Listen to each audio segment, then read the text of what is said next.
ലെക്സാർട്ടിന്റെ പുതിയൊരു വീഡിയോയിലേക്ക് എല്ലാവരെയും ഇൻവൈറ്റ് ചെയ്യാണ്. ഇന്ന് നമ്മൾ വീടുണ്ടാക്കുമ്പോൾ പ്ലാനിങ് മുതൽ തന്നെ ശ്രദ്ധിക്കേണ്ട കാര്യങ്ങളെ പറ്റി ചർച്ച ചെയ്യാൻ പോകുന്നത്. പലരുടെയൊക്കെ ഒരു സ്വപ്നമാണ് ശരിക്കും വീടുണ്ടാക്കുക എന്ന് പറഞ്ഞാൽ. അതിനൊരു സമയമുണ്ട്, അതിനൊരു എല്ലാം കൂടെ റെഡി ആയി വന്നിട്ടുള്ള ഒരു സംഭവങ്ങളൊക്കെ ഒന്ന് കലങ്ങി തെളിയാനുണ്ടെന്നൊക്കെ വേണമെങ്കിൽ നാടൻ ശൈലിയിൽ നമുക്ക് പറയാം. അങ്ങനെ വീടുണ്ടാക്കാൻ തുടങ്ങുമ്പോൾ തന്നെ നമ്മൾ നല്ലൊരു ആർക്കിടെക്റ്റിനെ കാണണം. നല്ല വലിയ പ്ലാനൊക്കെ ആണെങ്കിൽ ഒരു ആർക്കിടെക്ട് വളരെ നല്ലതാണ്. ഈ കൺസ്ട്രക്ഷൻ എന്ന് പറയുമ്പോൾ AEC എന്ന് പറയും: architect, engineer work, structural work. അപ്പോൾ ഈ ആർക്കിടെക്റ്റിനെ കണ്ട് നല്ല ഒരു ഔട്ട്ലുക്കൊക്കെ വരച്ചുണ്ടാക്കി കൃത്യമായി സെറ്റ് ചെയ്ത് കഴിഞ്ഞാൽ അതിൻ്റെ സ്ട്രക്ചറിങ് എങ്ങനെയൊക്കെയാണ്, അല്ലെങ്കിൽ അതിൻ്റെ കോൺക്രീറ്റ് ഫിനിഷിങ് എങ്ങനെ വേണം എന്നുള്ള കാര്യങ്ങളൊക്കെ ചർച്ച ചെയ്യാൻ വേണ്ടി ഒരു എഞ്ചിനീയർ എടുത്ത് നമ്മൾ കൺസൾട്ട് ചെയ്യുന്നു. അതിനുശേഷമാണ് നമ്മൾ കൺസ്ട്രക്ഷനിലേക്ക് തിരിയുന്നത്. പക്ഷേ ഈ പ്ലാൻ ഉണ്ടാക്കുമ്പോൾ തന്നെ പൊതുവെ നാട്ടിൽ കണ്ടുവരാറുള്ള ഒരു സംഭവം എന്ന് പറഞ്ഞാൽ, ചില ആൾക്കാർ കരാറുകാരൻ ഏൽപ്പിക്കും കമ്പനി. കോൺട്രാക്ടർക്ക് കൊടുക്കുക എന്നുള്ളത് തെറ്റൊന്നുമില്ല, നമ്മൾ കമ്പനിയും നല്ലപോലെ ചെയ്യുന്നുണ്ട്. പക്ഷേ കരാറുകാർ തന്നെ അവർക്ക് ഇഷ്ടമുള്ളതുപോലെ ഒരു എഡ്യൂക്കേറ്റഡ് അല്ലാത്ത, ക്വാളിഫൈഡ് അല്ലാത്ത ആൾക്കാരെ കൊണ്ട് പ്ലാൻ വരപ്പിച്ച്. എനിക്ക് ഉണ്ടായ ഒരു അനുഭവമാണ്. ഒരു തൃശ്ശൂരുള്ള ഒരു ക്ലയന്റ്, അവര് 3000 സ്ക്വയർ ഫീറ്റ് വീടിന്റെ പ്ലാൻ വരയ്ക്കാൻ പറഞ്ഞിട്ട് വൈൻഡപ്പ് ചെയ്തത് 4000 സ്ക്വയർ ഫീറ്റിലാണ് വീട്. അത് തന്നെ 4000 സ്ക്വയർ ഫീറ്റ് തന്നെ കട്ടിങ്ങും ഒരു പ്രത്യേക ശൈലിയിൽ, ഒട്ടും ഭംഗിയല്ലാത്ത രീതിക്കുള്ള ഒരു കൺസ്ട്രക്ഷൻ സ്റ്റൈൽ. അവർ maybe square feet rate കുറയ്ക്കാൻ വേണ്ടി കൊടുത്തതായിരിക്കും. ആരും തെറ്റ് പറയല്ല, പക്ഷെ അതൊക്കെ സംഭവിക്കുന്ന കാര്യമാണെന്ന് എനിക്ക് എപ്പോഴാണ് മനസ്സിലായത്. ഒരുപാട് ആൾക്കാർക്ക് അറിയില്ല ആരെ കൊണ്ട് എങ്ങനെ ചെയ്യിപ്പിക്കണം എന്നുള്ള കാര്യങ്ങളൊക്കെ. അപ്പം നമ്മൾ ആദ്യം തന്നെ കൃത്യമായി എഞ്ചിനീയർ കൊണ്ട് പ്ലാൻ വരപ്പിച്ച് അത് സാറ്റിസ്ഫൈ ചെയ്ത് ആർക്കിടെക്റ്റിൻ്റെ അടുത്ത് പുറത്ത് കാണുന്ന ഡിസൈൻസ് കറക്റ്റ് മനസ്സിലാക്കി അത് വരപ്പിച്ച് അതിനുശേഷം നമ്മൾ കൺസ്ട്രക്ഷനിലേക്ക് പോവാണ്. നമുക്ക് എത്ര റൂം വേണം, എന്തൊക്കെ ഏരിയകൾ വേണം, ലിവിങ് സ്പേസ് എങ്ങനെ ആയിരിക്കണം, അതേപോലെ തന്നെ കിച്ചൺ എങ്ങനെ ആയിരിക്കണം, അതേപോലെ ബാത്റൂംസ് എങ്ങനെ ആയിരിക്കണം.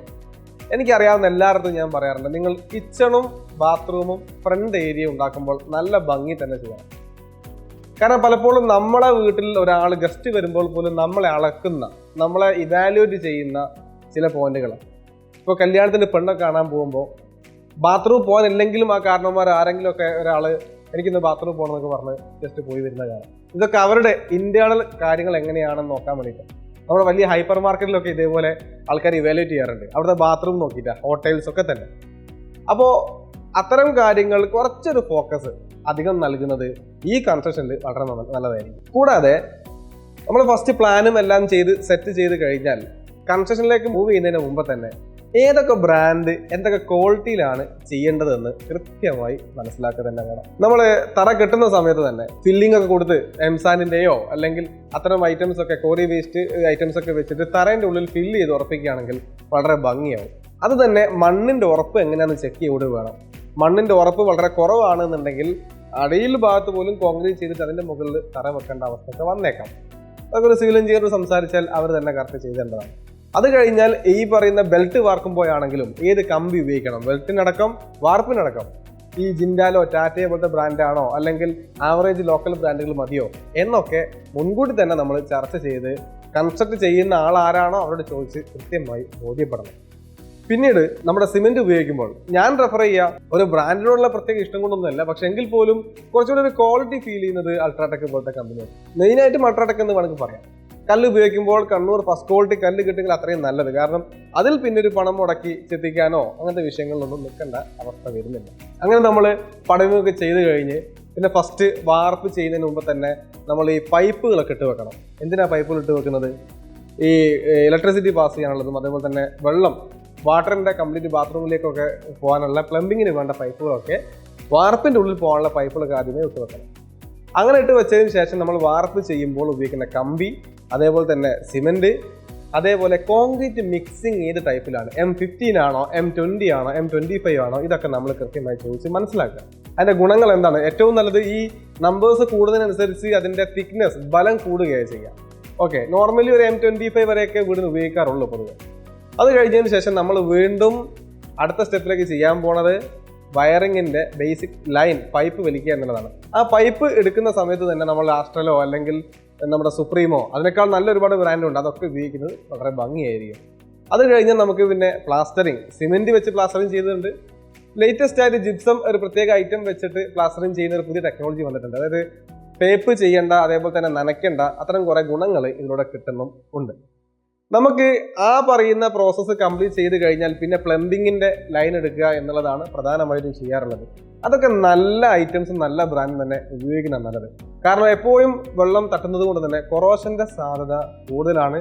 ജാഗ്വർ, കോലർ അല്ലെങ്കിൽ ഗ്രോഹെ, ടോട്ടോ ഇത്തരം ബ്രാൻഡൊക്കെ നിങ്ങൾക്ക് അതിനു വേണ്ടി ഉപയോഗിക്കാനും പറ്റുന്നതാണ്. അങ്ങനെ നമ്മൾ പ്ലാസ്റ്ററിംഗ് എല്ലാം കംപ്ലീറ്റ് ചെയ്ത് ഈ പൈപ്പ് എല്ലാം കറക്റ്റ് ചെയ്ത് അതിൻ്റെ ഇടയ്ക്കൊരു സ്റ്റെപ്പ് കൂടെ ഉണ്ട് കേട്ടോ. നമ്മുടെ കട്ടിൽ ജനലൊക്കെ വെക്കുന്നത് അത് മരമാവാം, അലൂമിനിയം ഫ്രെയിം ആവാം, സ്റ്റീലാവാം, എല്ലാം എന്തും ആവാം. നിങ്ങളുടെ കൺവീനിയൻസ് അനുസരിച്ച് അതിൻ്റെ ഭംഗിയും അതിൻ്റെ ഉറപ്പെല്ലാം നോക്കിയിട്ട് ഏറ്റവും നല്ല പ്രൊഡക്റ്റ്, ഏറ്റവും നല്ല ക്വാളിറ്റി തന്നെ ചെയ്യുന്നതാണ് ഏറ്റവും നല്ലത്. നെക്സ്റ്റ് സ്റ്റെപ്പിലേക്ക് പോകുമ്പോൾ നമുക്കിനി ഫ്ലോറിംഗ് ആണ് ബാക്കി കിടക്കുന്നത്.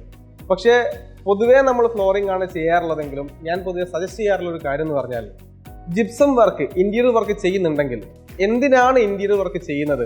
2500, 3000, 4000 സ്ക്വയർ ഫീറ്റ് വീടൊക്കെ ഉണ്ടാക്കിയിട്ട് ആ വീടിൻ്റെ ഒരു എക്സ്പീരിയൻസ് ഒരു 4 സ്റ്റാർ 5 സ്റ്റാർ ക്വാളിറ്റിയിലേക്ക് നമുക്ക് മാറ്റാൻ വീടുണ്ടാക്കുന്ന കൺസ്ട്രക്ഷൻ കോസ്റ്റിനേക്കാൾ കുറഞ്ഞ ചെലവിൽ ഇത്തരം ഒരു മാറ്റം കൂടി വരുത്തി കഴിഞ്ഞാൽ നടക്കുന്നുണ്ടെങ്കിൽ 100% ഇന്റീരിയർ ചെയ്യുക തന്നെ വേണം. പക്ഷെ അത് ക്വാളിറ്റി നല്ല ക്വാളിറ്റി തന്നെ ചെയ്യണമെന്ന് മാത്രം. ചെറിയ എന്തെങ്കിലും രീതിയിൽ ഒപ്പിക്കുന്ന പോലെയൊക്കെ ചെയ്ത് കഴിഞ്ഞാൽ ഭാവിയിൽ അതൊരു പ്രശ്നമായി മാറാനും സാധ്യതയുണ്ട്. അപ്പോൾ നമ്മൾ ഇന്റീരിയർ വർക്കൊക്കെ പ്ലാൻ ചെയ്യുകയാണ് എന്നുണ്ടെങ്കിൽ ജിപ്സത്തിന്റെ വർക്ക് അടുത്ത് ചെയ്യാം. ജിപ്സത്തിന്റെ വർക്ക് ചെയ്ത് കഴിഞ്ഞാൽ നെക്സ്റ്റ് സ്റ്റെപ്പിൽ പുട്ടി വർക്ക് കംപ്ലീറ്റ് ചെയ്യും. അങ്ങനെ ആവുമ്പോൾ നമ്മുടെ ഫ്ലോറിങ്ങിലുള്ള മെറ്റീരിയൽസിന്റെ മുകളിൽ ഒരു അനാവശ്യ സാധനവും വരില്ല. അതുകൊണ്ട് തന്നെ അതിനൊരു വൃത്തി എപ്പോഴും നിലനിർത്താൻ സാധിക്കുകയും ചെയ്യും. അല്ലാതെ ഈ പെയിന്റും ഈ ഐറ്റംസ് എല്ലാം വന്നു കഴിഞ്ഞ ശേഷം ക്ലീൻ ചെയ്താൽ പോലും ആ കലകളൊന്നും മാറാൻ പോണില്ല. ഒരു പ്രാക്ടിക്കലി നിങ്ങൾക്ക് അത് ഏറ്റവും കൂടുതൽ കൺവീനിയന്റ് ആവാനും, അത് മാത്രമല്ല തൊഴിലാളികളെ മെയിൻറ്റെയിൻ ചെയ്യുമ്പോൾ അവർക്കുള്ള ഓവർ പണിയെ നമുക്ക് കുറയ്ക്കുകയും ചെയ്യാം. അതിലൊരു ലാഭം കൂടെ നമുക്ക് കണ്ടെത്താൻ സാധിക്കും. പിന്നീട് അങ്ങോട്ട് നമ്മൾ ഈ ജിപ്സം ചെയ്ത് കഴിഞ്ഞു, പുട്ടി ചെയ്ത് കഴിഞ്ഞാൽ പിന്നെ ഫ്ലോറിംഗ് ചെയ്ത് കഴിഞ്ഞാൽ ലാസ്റ്റ് ഫിനിഷിംഗ് വർക്കിലേക്ക് കടന്നുകൊണ്ടിരിക്കുകയാണ്. നമുക്ക് കാർപ്പൻറ്റർ വർക്ക് കംപ്ലീറ്റ് ചെയ്യാം. ജനലിൻ്റെ പുളികളോ വാതിലുകളോ വെക്കാനുണ്ടെങ്കിൽ, റൂം വാതിൽ ഡോറൊക്കെ വെക്കാനുണ്ടെങ്കിൽ അത് ആ സമയത്ത് ഫിനിഷ് ചെയ്യാം.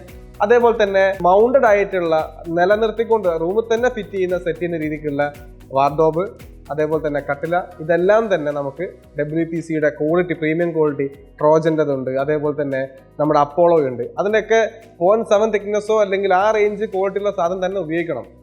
മെജോറിറ്റി ആൾക്കാരും ഇവിടെയൊക്കെയാണ് ശരിക്കും പറഞ്ഞാൽ ബുദ്ധിമുട്ടാവുന്നത്. ഈ ക്വാളിറ്റി ചെക്ക് ചെയ്യാൻ പ്ലൈവുഡ് ഏത് ക്വാളിറ്റിയാണ്, അല്ലെങ്കിൽ ഈ പറയുന്ന WPC ഏത് ക്വാളിറ്റിയാണ്, WPC വേണോ, പ്ലൈവുഡ് വേണോ, അല്ലെങ്കിൽ മറ്റെന്തെങ്കിലും ഐറ്റംസ് മതിയോ, ഇതൊക്കെ നിങ്ങൾ കൃത്യമായി ചോദിച്ച് അതിന്റെ ഡിഫറൻസ് ചോദിച്ച് മനസ്സിലാക്കി ചെയ്യുന്നതാണ് ഏറ്റവും ഭംഗി. ലെക്സാർട്ടിനെ സംബന്ധിച്ച് നോക്കുമ്പോൾ ഞങ്ങൾ WPC ചെയ്യാറുള്ളൂ. അതും ടോപ്പ് ക്വാളിറ്റി സാധനങ്ങൾ മാത്രമേ ഉപയോഗിക്കാറുള്ളൂ. പൊതുവേ നമ്മളോട് ചോദിക്കുന്ന ആൾക്കാരോടും പറയുന്ന ഒരു കാര്യം എന്ന് പറഞ്ഞാൽ, ബ്രാൻഡ് ക്വാളിറ്റി നല്ല സാധനം ഉപയോഗിക്കുന്നില്ല എന്നുണ്ടെങ്കിൽ നമ്മോട് ദയവ് ചെയ്ത് വർക്ക് എടുക്കാൻ പറയരുത്. കാരണം ഒരിക്കലും ഒത്തുപോവില്ല. 1-2 കൊല്ലം കഴിയുമ്പോൾ ഡാമേജ് വരുമ്പോൾ കംപ്ലീറ്റ് നമ്മുടെ വർക്കിനുള്ള ഒരു പ്രശ്നം വരും. അതുകൊണ്ട് ആ സാഹചര്യം ഒഴിവാക്കാൻ കൂടി വേണ്ടിയിട്ടാണ് ഞങ്ങൾ അത്തരം വർക്ക് മാത്രമേ എടുക്കുന്നുള്ളൂ എന്ന് സ്നേഹപൂർവ്വം പറയാറുള്ളത്. അതുകൂടാതെ തന്നെ നമ്മൾ ഈ കാർപ്പൻറ്റർ വർക്കെല്ലാം ചെയ്യുന്ന സമയത്തേക്ക് ഗംഭീരമായിട്ട് റോയൽ ടച്ച് അല്ലെങ്കിൽ നല്ല ഫീല് കിട്ടാവുന്ന രീതിയിലേക്ക് നമ്മുടെ മാട്രസും അതേപോലെ തലയണയും അതേപോലെ തന്നെ പുതപ്പുകളെല്ലാം തന്നെ നല്ല ഫഫി ആയിട്ടുള്ള സാധനം ഉപയോഗിക്കുകയാണെങ്കിൽ നല്ലൊരു റോയൽ ടച്ച് അല്ലെങ്കിൽ ഒരു എലഗന്റ് ഫീൽ നമുക്ക് കൊണ്ടുവരാൻ വേണ്ടി സാധിക്കും. പെയിന്റ് ചെയ്യുന്ന സമയത്തേക്ക് റൂമിൽ ഉണ്ടാക്കുന്ന ഫീല് പോലെ അല്ലെ അതിനേക്കാൾ ഇമ്പോർട്ടൻ്റ് ആണ് റൂമിൽ ഉപയോഗിക്കുന്ന കട്ടിലിൻ്റെ സൈഡിൽ ഉപയോഗിക്കുന്ന പഫിനെസ് ക്രിയേറ്റ് ചെയ്യുന്ന ഭാഗങ്ങളും കുഷ്യൻസും അതേപോലെ തന്നെ ഈ പറഞ്ഞ സംഭവങ്ങളെല്ലാം. വാൾപേപ്പർ ഉപയോഗിക്കുകയാണെങ്കിൽ റൂമിന് കംപ്ലീറ്റ് വേറൊരു ആംബിയൻസ് തന്നെ കിട്ടും. 10 വർഷം വരെ നല്ല രീതിയിലേക്ക് ഒരു കേടും പറ്റാത്ത രീതിയിലേക്ക് ഉപയോഗിക്കുന്ന ഒരുപാട് വാൾപേപ്പർ ഉണ്ട്. ചിലത് നല്ല സൂക്ഷിച്ച് ഉപയോഗിക്കുകയാണെങ്കിൽ അതിൽ അധികം കൊല്ലങ്ങൾ ഒരു പ്രശ്നമില്ലാതെ കൊണ്ടുപോകാനും സാധിക്കും.